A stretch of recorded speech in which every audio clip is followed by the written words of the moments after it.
آگے چلیں، اب دوسرا عنوان شروع ہو گیا، مرزا صاحب کی تعلیم۔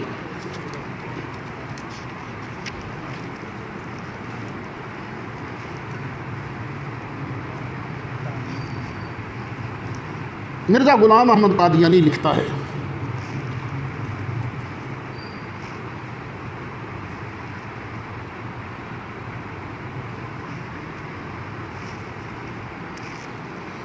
کہ بچپن کے زمانہ میں میری تعلیم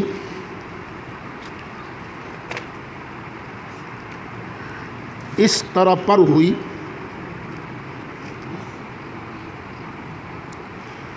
کہ جب میں 6-7 سال کا تھا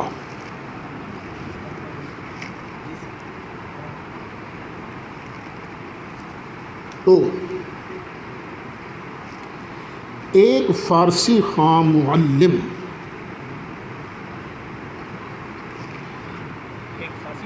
خوان نہیں ہوتا، فارسی خان معلم میرے لیے نوکر رکھا گیا۔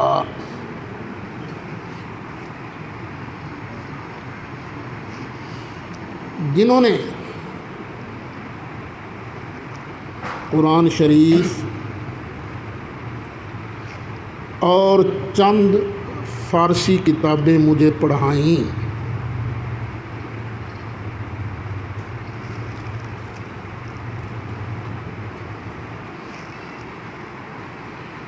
اور اس بزرگ کا نام فضل الہی تھا۔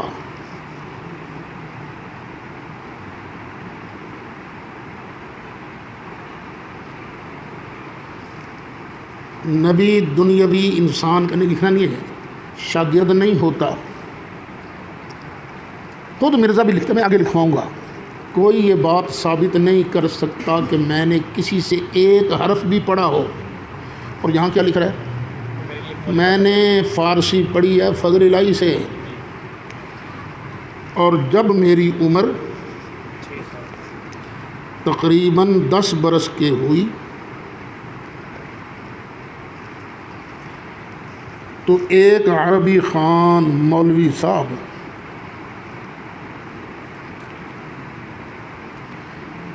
میری تربیت کے لیے مقرر کیے گئے،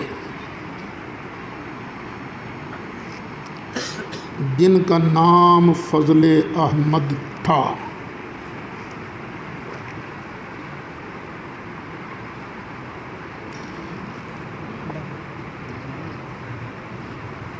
وہ ڈنڈی مارنے سے باز نہیں آتا نا، اب اس نے یہاں پر بھی ایک ڈنڈی ماری ہے۔ میں خیال کرتا ہوں کہ چونکہ میری تعلیم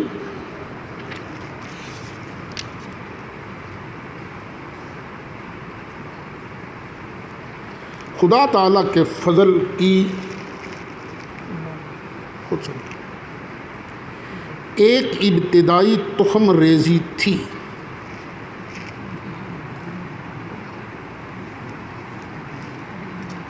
اس لیے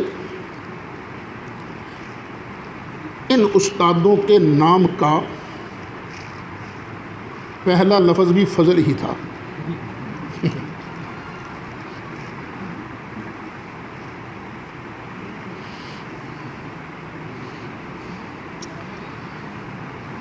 وہ ایک دیوبندی مولوی صاحب ہیں نا، منظور مینگل، بڑے وہ فنی قسم کے نا، مزاحیہ قسم کے، ان کا ایک کلپ میں سن رہا تھا کہ عطا اللہ شاہ صاحب بخاری تھے دیوبندیوں کے، اور ایک شیعہ تھے کلب علی، تو دونوں کو شوق تھا ایک دوسرے سے ملنے کا، ابھی ملاقات نہیں ہوئی تھی۔ ایک دن اتفاق سے ٹرین میں دونوں اکٹھے ہو گئے،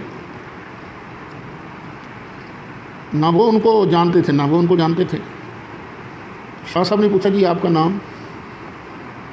اس نے کہا جی مجھے کہتے ہیں کلب علی، علی کا کتا، تو اس لیے کلب علی نام رکھا ہے کہ کتا تو جہنم میں نہیں جائے گا نا، میں علی کا کتا ہوں۔ تو پھر اس نے آگے سے پوچھا حضرت آپ کا نام کیا ہے؟ ان کا میرا نام ہے خنزیر اللہ۔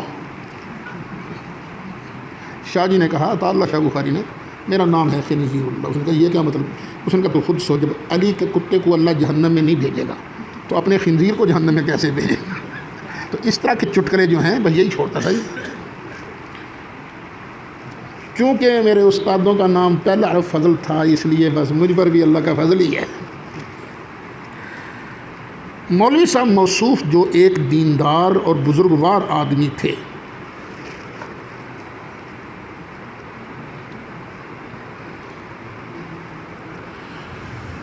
وہ بہت توجہ اور محنت سے پڑھاتے رہے۔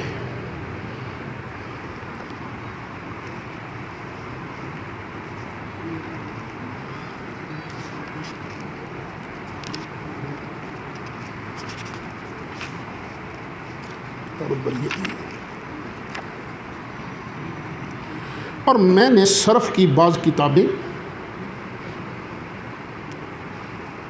اور کچھ قواعد نحو ان سے پڑھے۔ قواعد نحو، علم نحو ہے نا، گرامر عربی زبان کی، تو اس کو کہتے ہیں علم نحو۔ قواعد نحو ان سے پڑھے، اور بعد اس کے جب میں 17 یا 18 سال کا ہوا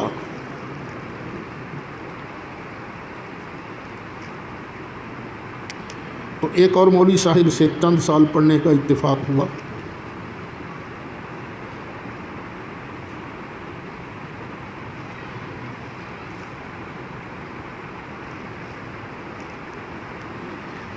ان کا نام گل علی شاہ تھا،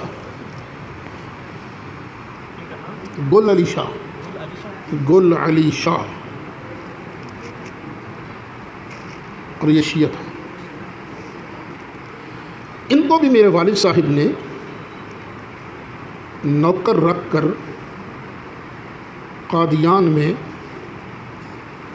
پڑھانے کے لیے مقرر کیا، اور ان آخر الذکر مولوی صاحب سے میں نے نحو اور منطق اور حکمت وغیرہ علوم مروجہ کو جہاں تک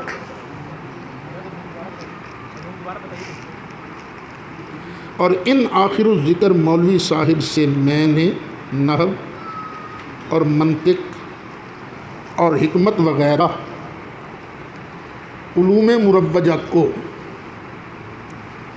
جہاں تک خدا تعالیٰ نے چاہا حاصل کیا، اور بعض طبابت کی کتابیں، طبابت یہ طبیب نہیں ہوتے، حکمت بولے طبیب، اور بعض طبابت کی کتابیں میں نے اپنے والد صاحب سے پڑھی۔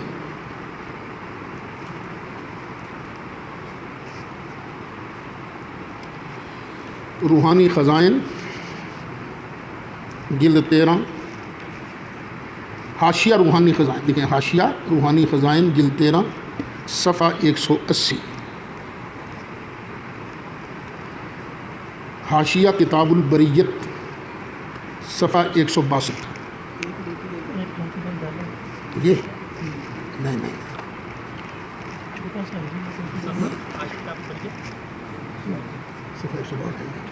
جی، حاشیہ کتاب البریت صفحہ 162 162۔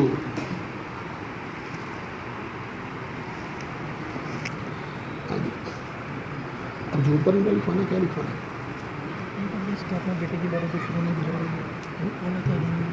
وہ تو لکھوایا نا کرتے۔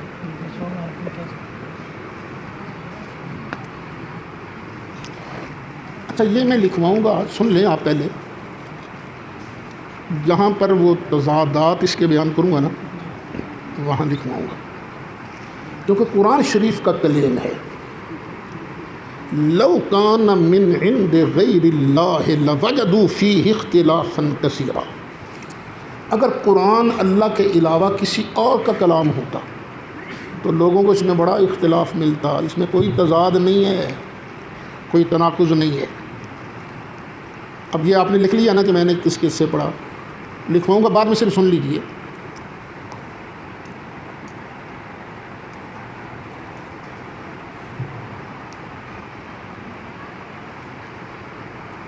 غرض اسی لحاظ سے کہ ہمارے نبی صلی اللہ علیہ وسلم نے کسی استاد سے نہیں پڑھا، خدا آپ ہی استاد ہوا، اور پہلے پہل خدا نے ہی آپ کو اقرا کہا، یعنی پڑھ، اور کسی نے نہیں کہا۔ اس لیے آپ نے خاص خدا کے زیر تربیت تمام دینی ہدایت پائی، اور دوسرے نبیوں کے دینی معلومات انسانوں کے ذریعے سے بھی ہوئے۔ سو آنے والے کا نام جو مہدی رکھا گیا ہے، سو اس میں یہ اشارہ ہے کہ وہ آنے والا علم دین خدا سے ہی حاصل کرے گا، اور قرآن و حدیث میں کسی استاد کا شاگرد نہیں ہوگا۔ سو میں حلفاً کہہ سکتا ہوں کہ میرا حال یہی ہے۔ کوئی ثابت نہیں کر سکتا کہ میں نے کسی انسان سے قرآن یا حدیث یا تفسیر کا ایک سبق بھی پڑھا ہے، یا کسی مفسر یا محدث کی شاگردی اختیار کی ہے۔ بس یہی مہدویت ہے جو نبوت محمدیہ کے منہاج پر مجھے حاصل ہوئی۔ تھوڑا صرفناف پڑھ رہے ہو، کدے واسطے پڑھ رہے ہیں تو جی آگے جی جھوٹ پر فتوے۔ ہاں جی، اب ایک نیا چیپٹر شروع کریں آپ۔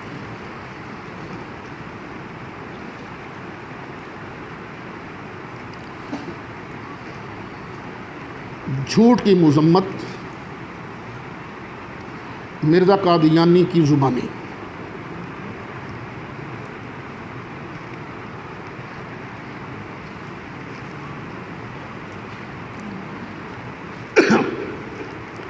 لکھو جی، مرزا لکھتا ہے، لعنت ہے مفتری پہ خدا کی کتاب میں۔ دیکھو، لعنت ہے مفتری پہ خدا کی کتاب میں، یعنی اللہ کی کتاب قرآن شریف میں افترا باندھنے والا، جھوٹ بولنے والا، اس پر لعنت ہے۔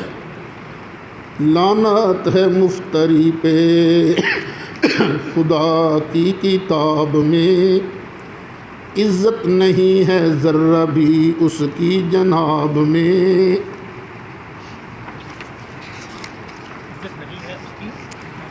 عزت نہیں ہے ذرہ بھی اس کی جناب میں۔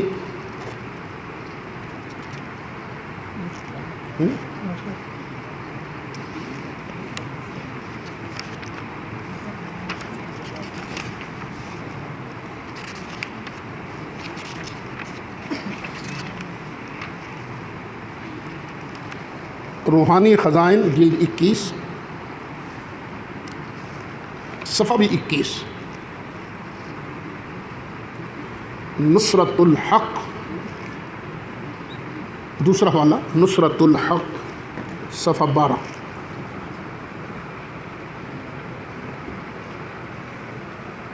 یہ شیعہ کا حوالہ ہے، شیعہ کا حوالہ ہے۔ ہاں ہاں، نمبر 2، جھوٹ بولنا مرتد ہونے سے کم نہیں۔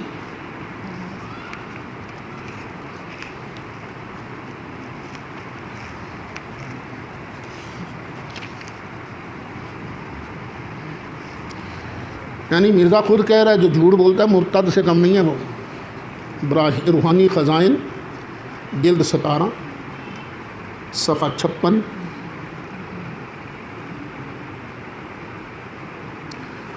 ضمیمہ تحفہ گولڑویہ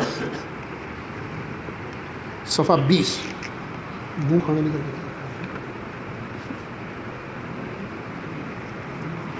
صفحہ 20۔ جی، نمبر 3، اے بے باک لوگو، جھوٹ بولنا اور گوں کھانا ایک برابر ہے۔ گوں اس نے لکھا، جس طرح گو نہیں لکھی جاتی اس طرح گوں کھانا ایک برابر ہے۔ روحانی خزائن جلد 22 صفحہ 215،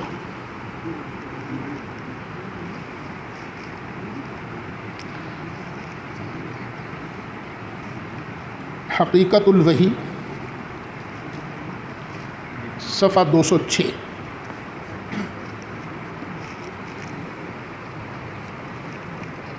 یہ گجرات میں ایک جگہ ہے مراڑیاں شریف، جہاں کے پیر افضل صاحب، ان کے بڑے بھائی کا نام ہے مولانا مفتی محمد اشرف القادری.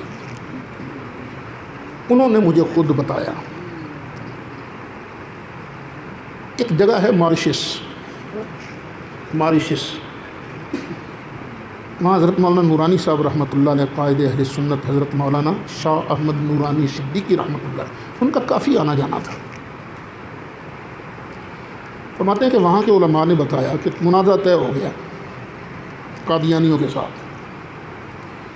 نورانی صاحب نے ضد کر کے کہا میں ثابت کروں گا کہ مرزا گوں کھایا کرتا تھا. علماء کہتے ہیں ہم سب حیران تھے، کہاں سے ثابت کریں گے وہ گوں؟ میں ثابت کروں گا، ہاں کروں گا ثابت کہ مرزا گوں کھایا کرتا تھا. جب مناظرہ شروع ہوا تو سب سے پہلے یہی عبارت آئی کہ جھوٹ بولنا گوں کھانا ایک برابر ہے. اب پھر مرزے کے جھوٹ انہوں نے آگے بیان کرنا شروع کیا.